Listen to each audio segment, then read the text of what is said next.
رب العالمين والصلاة والسلام على رسوله الكريم أما بعد أعوذ بالله من الشيطان الرجيم بسم الله الرحمن الرحيم ولما ورد ماء مدين وجاء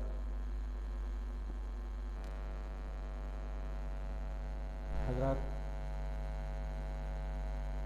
قرآن کریم کی ایک طویل آیت میں آپ کی خدمت میں پڑھنا چاہ رہا تھا. گھر کے ادارہ سبیل الشریعہ کے مؤسس معتمد مولانا محمد انوار اللہ فلک صاحب کو اللہ تعالیٰ نے اخاذ ذہن دیا ہے. اخاذ ذرا بھاری لگ رہا ہے. اس کا مطلب یہ ہے کہ یہ کچھ سوچتے رہتے ہیں اور کچھ نئی نئی باتیں ذہن میں آتی رہتی ہیں. یہ جو مزدوروں کے حوالے سے یہ پروگرام ہوا یہ بھی ان کے ذہن کی سوچ ہے اور کئی مجلسوں میں انہوں نے مجھ سے بھی مشورے لیے, لوگوں سے بھی تبادلہ خیال ہوا اور اس نتیجے پر پہنچے کہ اس کام کو کرنا ہے. بعض چیزیں بڑی عجیب و غریب ہو جاتی ہیں اور اللہ ذہن میں ڈالتا ہے. بہت لوگوں نے بڑے بڑے کام کیے اور علماء کی خدمات, مدارس کی خدمات, ادارے کی خدمات بہت وسیع ہیں. اور واقعہ یہ ہے کہ ان اداروں نے ہی دین کی جو کچھ رمق باقی ہے اور کلمہ جو لوگوں تک پہنچا ہے وہ ان اداروں کی محنت کا نتیجہ ہے. لیکن یہ بات اللہ تعالیٰ نے پہلی بار مولانا محمد انوار اللہ فلک صاحب کے ذہن میں ڈالی کہ ادارہ تعلیم و تربیت کے ساتھ تربیت کا ایک اور کام یہ بھی کر سکتا ہے. تو یہ بڑی بات ہے, اللہ تعالیٰ نے ذہن میں ڈالا اور پھر اس کام کا آغاز ہوا اور پھر یہ سلسلہ انشاءاللہ دراز ہوگا. اسی طریقے سے حضرت مولانا عبداللہ صاحب ہانسو دنیا سے تشریف لے گئے. بڑے بڑے محدث پیدا ہوئے لیکن اللہ نے ان سے ایک کام ایسا لے لیا جو کسی محدث کے ذہن میں نہیں آیا, اور وہ یہ کہ حدیث و قرآن میں جتنی چیزوں کا ذکر ہے, جنت جہنم پلسرات وغیرہ کو چھوڑ کر کے, وہ تو ممکن ہی نہیں ہے. تمام چیزوں کو انہوں نے جمع کر دیا ایک میوزیم میں. اب ہمیں پڑھانے کے لیے کہ قیرات کیا ہے وہاں رکھا ہوا ہے, جا کے دیکھیں. وسق کتنے کا ہوتا ہے وہاں رکھا ہوا ہے, دیکھیں. آقا صلی اللہ علیہ وسلم کے وقت میں ڈول کیا چیز ہوتی تھی وہاں رکھ دیا ہوں. زیرہ ہم لوگ اندازے سے پڑھاتے تھے کہ یہ ہوا کہ یہ ہوا. اب زیرہ کیا ہے اس کو انہوں نے وہاں رکھ دیا, اور نہ صرف رکھ دیا بلکہ جن حدیثوں میں اور جن آیات میں اس کا تذکرہ آیا ہے اس کو کیٹلاگ میں لکھ بھی دیا. یہ عدس کا تذکرہ یہ ہے اور یہ ہے اور انتا فلاں ہے, فلاں آیت میں آیا ہے فلاں. کتنے بڑے بڑے محدث گزرے. اللہ نے کسی کے ذہن میں یہ بات نہیں ڈالی کہ یہ کام بھی ایک کرنے کا ہے, اور اللہ نے اس شخص سے کام لے لیا. یہ ان کی سوچ تھی. تو کبھی کبھی اللہ تعالیٰ بعض بندوں کے ذہن میں ایسی باتیں ڈال دیتا ہے جو دوسروں کے ذہن میں نہیں آئی. اب اس معاملے میں ظاہر ہے کہ الفضل للمتقدم تو آپ لوگ پڑھاتے ہوئے آئے. اب ہم لوگ اس سلسلے کو دوسری جگہوں پہ جاری کریں گے, لیکن فضیلت تو مولانا محمد انوار اللہ کے حصے میں آ گئی, اس لیے کہ شروع انہوں نے کر دیا. تو میرے بھائی مولانا کو میں مبارکباد دیتا ہوں. اللہ تعالیٰ نے یہ ذہن بنایا اور اس کے لیے انہوں نے محنت کی, وسائل پیدا کیے, جمع کیے, اکابرین کو بلایا. تو یہ بڑا کام ہوا. اللہ تعالیٰ اس خدمت کو قبول فرما لے اور اس سلسلے کو جاری فرما. میں پریشان تھا کہ اکابر کی تقریر ہو چکی, حضرت مولانا اظہار الحق صاحب دامت برکاتہم کی, حضرت مولانا سعید صاحب دامت برکاتہم کی, سب کی تقریر ہو گئی. تو میں کیا کروں؟ تو مجھے قرآن کریم کی وہ آیت یاد آ گئی جس میں ایک مزدور کا تذکرہ ہے, اور وہ مزدور بھی چھوٹا موٹا نہیں. وَلَمَّا وَرَدَ مَاءَ مَدْيَنَ وَجَدَ عَلَيْهِ أُمَّةً مِّنَ النَّاسِ يَسْقُونَ وَوَجَدَ مِن دُونِهِمْ امْرَأَتَيْنِ تَذُودَانِ قَالَ مَا خَطْبُكُمَا قَالَتَا لَا نَسْقِي حَتَّى يُصْدِرَ الرِّعَاءُ وَأَبُونَا شَيْخٌ كَبِيرٌ فَسَقَىٰ لَهُمَا ثُمَّ تَوَلَّىٰ إِلَى فَقَالَ رَبِّ إِنِّي لِمَا أَنزَلْتَ إِلَيَّ مِنْ خَيْرٍ فَقِيرٌ فَجَاءَتْهُ إِحْدَاهُمَا تَمْشِي عَلَى اسْتِحْيَاءٍ. یہ پوری آیت ہے, لمبی آیت ہے جو شروع ہی میں پڑھنا چاہتا تھا. اب اس وقت کچھ آیتوں کا ٹکڑا جو ہے میں نے آپ کے سامنے پڑھا. یہ اس مزدور کا تذکرہ ہے جس کو ہم حضرت موسیٰ نبی علیہ الصلوۃ والتسلیم کے نام سے جانتے. کتنا بڑا مزدور, اور صورتحال یہ ہے کہ فرعون کے یہاں سے وہ بھاگے ہیں. کیوں بھاگے ہیں؟ ایک قبطی کو مار دیا تھا، ایک تھپڑ وہ مر گیا، موت ہی تھی لکھی ہوئی، تو ہم کیا کرتے؟ تو ان کو بتایا گیا کہ صاحب آپ کے مار ڈالنے کے منصوبے بنائے جا رہے ہیں. تو وہ وہاں سے چلے اور چل کر کے مدین پہنچ گئے.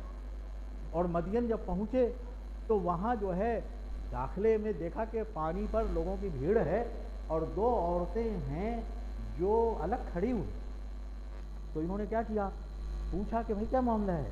کہا کہ یہ سب بھر لیں گے پانی، تب میرا نمبر آئے گا، اس لیے کہ میرا باپ تو بوڑھا ہے.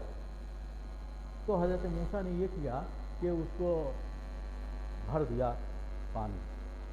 اور یہ بچیاں وہاں سے نکل کر کے گھر آئیں. ظاہر ہے باپ کو تعجب ہوا کہ یہ تو ہر روز لیٹ کر کے آتی تھی، 2 گھنٹہ بعد آتی تھی، آج کیا ہو گیا؟ کیسے پہلے آ گئی؟ پانی کیا کیسے لے آئیں گے؟ تو انہوں نے پوچھا تو انہوں نے بتایا کہ صاحب ہمارے پاس جو ہے لما انزلت الی من خیر فقیر، ایک بہت اچھا آدمی، بہت اچھا فقیر دیکھنے میں لگتا ہے، وہ آیا ہے. اور اس کے بعد جو ہے ان بچیوں نے یہ سفارش ان میں سے ایک نے کی کہ یہ مزدور بڑا اچھا ہے، اس لیے اس مزدور کو آپ رکھ لیجیے. فجاءته إحداهما تمشي على استحياء قالت إن أبي يدعوك ليجزيك أجر ما سقيت. کہا کہ میرے ابا نے بلایا ہے آپ کو. لیکن قرآن نے جو تعبیر اختیار کی، فجاءت إحداهما تمشي على استحياء، یہ حجاب پہ جھگڑے ہو رہے ہیں نا آج کل. على استحياء، آپ حضرات علماء جو ہیں وہ جانتے ہیں کہ على استحياء کی جو تعبیر ہے وہ کتنی بلیغ ہے اور کیا بتاتے. وہ وہاں پہنچی تو بہت سمٹی سمٹائی ہوئی، شرمیلی سی. علی استحیاء، ان کے پورے جسم پہ شرم کی کیفیت آئی. علا کا لفظ استعلا کے لیے آتا، ان کے پورے جسم پہ شرم کی کیفیت آئی، اس حالت میں پہنچی. اور ایک اور بات قرآن نے کیا نقل کیا ہے کہ 2 عورتیں الگ کھڑی ہوئی، امرأتین تذودان. اس کا بھی مطلب یہ ہے کہ وہ اس طرح کھڑی ہوئی تھی، سمٹی سمٹائی ہوئی، کہ دیکھنے والا ان کو عورت سمجھ رہا ہے. قرآن کی یہ تعبیر اس لیے نہیں ہے کہ وہ عورت تھیں. عورت کا لفظ ہمارے یہاں شادی شدہ کے لیے بولا جاتا ہے لڑکیوں. ایسا نہیں کہ وہ عورت تھیں، اس لیے کہ آگے جو قرآن کریم میں تذکرہ ہے اور وہ کہا انہوں نے کہ صاحب جو ہے میں دونوں میں سے ایک سے شادی کر دوں گا. اس کا مطلب ہے کہ دونوں غیر شادی شدہ تھیں. لیکن ان کے کھڑے ہونے کی جو کیفیت، جس انداز میں وہ کھڑی ہوئی، دیکھنے والا یہ سمجھ رہا ہے کہ نہیں یہ عورت ہے. تو پتہ چلا کہ عورت کو شرم کے ساتھ بھی رہنا چاہیے اور اس طرح رہنا چاہیے کہ دیکھنے والا ان کے بارے میں کچھ زیادہ ادھر ادھر نہ سوچنے لگے. ان بچیوں نے سفارش کی اپنے والد سے کہ یہ جو آدمی ہے نا پانی بھرا ہے، یہ قوی الامین ہے، یعنی یہ ایسا مزدور ہے جو قوی بھی ہے اور امین بھی. اس کا مطلب یہ ہوا کہ مزدور کی پہلی صلاحیت قوت ہونی چاہیے اور دوسری صلاحیت اس کے اندر امانت کی ہونی چاہیے. مزدور کا قوی ہونا، اور قوی کا مطلب علماء جانتے ہیں کہ جس کام کو وہ کر رہا ہے اس کے کرنے کی صلاحیت ہونی چاہیے، اس کے اندر یہ قوت. اب رکشہ چلا رہا ہے تو رکشہ چلانے کی صلاحیت ہونی چاہیے. راج مستری کا کام کر رہا ہے تو راج مستری کی صلاحیت. نکیونی کا کام کر رہا ہے، کلونی کر رہا ہے، کھیتی کر رہا ہے، کھرپی چلا رہا ہے، کودالی چلا رہا ہے، تو اس کے اندر وہ قوت ہونی چاہیے. یہ مزدور کی پہلی صفت ہے جو قرآن میں ذکر کیا گیا حضرت موسیٰ کے بعد. اور دوسری صفت کیا کہا کہ امین ہونا چاہیے. امین کا مطلب یہ ہے کہ جتنے وقت کا معاملہ طے ہوا ہے یہ وقت اس کے پاس اس شخص کی امانت ہے جس نے مزدوری پہ اس کو رکھا ہے. میں سمجھتا ہوں کوئی بھاری بات تو نہیں کہہ رہا ہے. امین کا مطلب یہ ہے کہ جس مزدور کو جتنے وقت کے لیے رکھنے والے نے رکھا ہے، یہ وقت اس کے پاس امانت ہے اس شخص کی جس نے مزدوری پہ رکھا ہے، تو اب اس کے وقت کی حفاظت اس کے ذمے ہے، تبھی وہ امین ہوگا۔ اور اگر 10 بار خیمہ کھانے میں 2 گھنٹہ لگا دیا اس نے تو یہ امانت داری نہیں ہے، یہ امین ہونے کے خلاف ہے۔ ایک امین کا مطلب تو یہ ہے کہ اس کا وقت جو رکھا ہے وہ امانت ہے اس کے پاس، اس وقت کا پورا پورا خیال وہ رکھے۔ اور دوسرا مطلب یہ ہے کہ چوری چماری نہ کرے۔ چوری چماری کا مطلب کیا ہے؟ سامان دے کر کے مزدور رکھنے والا چلا گیا، اب بورا میں کچھ جو میٹیریل بچا ہوا تھا اس کو رکھ لیا، بلا اجازت رکھ لیا، تو یہ امانت داری کے خلاف ہے۔ سبزی ترکاری توڑنے کے لیے رکھا گیا، اب 5 کیجی تو گھر پہنچا دیا جس نے رکھا تھا، اور 1 کیجی آپ بھی اپنے جھولا میں بلا اجازت لیتے چلے گئے، یہ امانت کے خلاف۔ تو ایک چیز تو یہ ہے کہ جو مزدور ہے دینی تربیت تو اس کی ہے یا کر دیا، لیکن اس کی پیشہ وارانہ تربیت کا یہ جز ہے کہ اسے اس بات کو محسوس کرنا چاہیے۔ جب مولانا نے کہا کہ بھائی مزدوروں کے لیے تربیتی پروگرام ہے، تو میں پوچھتا رہا لوگوں سے، سوچتا رہا کہ مزدور کیا ہے، کون ہے مزدور، کون ہے مزدور؟ تو بعضوں نے تو یہ لکھا کہ جو پیسے لے کر کے اپنی صلاحیتوں کا استعمال کرتا ہے وہ سب مزدور ہے، لکھا ہے، بعض بڑوں نے لکھا ہے جن کے بارے میں ہم کچھ کہہ نہیں سکتے، بہت بڑے لوگ ہیں۔ لیکن سوال یہ پیدا ہوتا ہے کہ پیسے لے کر کے جو اپنی صلاحیت کا استعمال کرتا ہے وہ مزدور ہے، تو صدر جمہوریہ کیا ہے، وزیر اعظم کیا ہے، وزیر اعلیٰ کیا ہے؟ لیکن کوئی ان کو مزدور کہتا ہے، سوچتا ہے، بلکہ ہم سب مزدور ان کے استحصال کے شکار ہوتے رہتے ہیں۔ تو میں بہت سوچتا رہا کہ مزدور کہتے کس کو؟ تو 1947 میں ہندوستان کا ایک ایکٹ بنا، لیبر ایکٹ، تو اس میں لکھا یہ ہے کہ جو بھی آدمی ہنر جانتا ہے اور ہنر کے اعتبار سے دستی غیر دستی کام کرتا ہے وہ سب مزدور ہیں۔ اس میں مستثنیٰ کیا ہے پولیس محکمہ کو، مستثنیٰ کیا ہے یہ جو ڈسٹرکٹ کا نظام ہوتا ہے اس میں جو بڑے افسر ہیں ان کو، اور ایک تعداد لکھی ہے، رقم لکھی ہے کہ 6500 روپے جس کو ماہانہ دیا جاتا ہے وہ مزدور ہے۔ لیکن یہ 6500 روپے 47 والا، آج کا کتنا ہوگا آپ سوچ سکتے؟ تو پھر میں چکراتا رہا یہ کیا ہوا۔ پھر اس کے بعد پاکستان کے کورٹ کے مقدمہ کو دیکھا میں نے، تو وہاں بھی تعریف کی مزدور کی کہ جو غیر منظم سیکٹر میں کام کرتا ہے۔ غیر منظم سیکٹر کا مطلب یہ ہے کہ اس کی مستقل کوئی نوکری نہیں ہے، روز پہ بیچارہ کام کرتا ہے، آتا ہے جاتا ہے، کارخانوں میں بھی کام کرتا ہے، مال ڈھوتا ہے، تو اس سے بھی میری تسلی نہیں، بہت پریشان ہوا۔ مولانا محمد انوار اللہ فلک صاحب کو بھی پوچھا کہ بھائی مزدور کس کو کہتے ہیں، تو انہوں نے ڈکشنری سے اٹھا کر کے بھیج دیا میرے پاس کہ یہ ہے مزدور، اور اس میں لکھا ہوا تھا کہ بار بردار ہے تو پرانا ہے تو بیکار ہے، اچھی بات۔ اور میں چکراتا رہا، سوچتے سوچتے وہ حدیث جو آپ سب کو یاد ہے کہ آقا صلی اللہ علیہ وسلم نے فرمایا کہ مزدور کی اجرت پسینہ خشک ہونے سے پہلے دے دی جائے، سب کو یاد ہے نا؟ یہ مزدور کا حق ہے، اس میں کوتاہی نہیں کرنی چاہیے۔ تو میری سمجھ میں آ گیا کہ مزدور کس کو کہیں گے۔ اب میری سمجھ میں یہ آیا کہ مزدور اس کو کہیں گے جو پیسے لے کر کے جسمانی محنت کرتا ہے، اس لیے کہ پسینہ تو اسی کو چلتا ہے، بھائی کدال چلائے گا تو پسینہ چلے گا،